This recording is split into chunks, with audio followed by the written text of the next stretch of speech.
সরকারি কর্মকর্তা কর্মচারীদের সম্পদের হিসাব বিবরণী দাখিল ও প্রকাশ সংক্রান্ত যে বিধিমালা রয়েছে তা বাস্তবায়নের নির্দেশ দিয়েছেন হাইকোর্ট। একই সঙ্গে সংশ্লিষ্ট বিধিমালা বাস্তবায়নে কি পদক্ষেপ নেওয়া হয়েছে আদালত এ বিষয়ে আগামী ৩ মাসের মধ্যে অগ্রগতি প্রতিবেদন দাখিল করতে বলেছেন।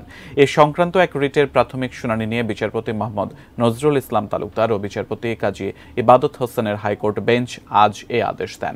রিটকারী আইনজীবী সুবীর নন্দী দাস জানান, দুর্নীতি রোধে সরকারি কর্মকর্তা কর্মচারীদের সম্পদের হিসাব দাখিল ও ওয়েবসাইটে কেন প্রকাশ করা হবে না তা জানতে চেয়ে হাইকোর্ট রুল দিয়েছেন।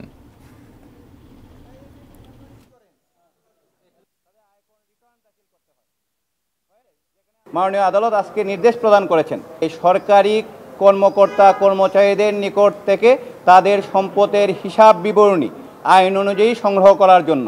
আরও বলেছেন যে তারা যেই সংগ্রহ করার সম্পত্তির হিসাব বিবরণীটি শুরু করেছেন সেই মর্মে একটি প্রগ্রেস রিপোর্ট আগামী ৩ মাসের মধ্যে মাননীয় আদালতে দাখিল করার জন্য একটি নির্দেশনা প্রদান করেছেন।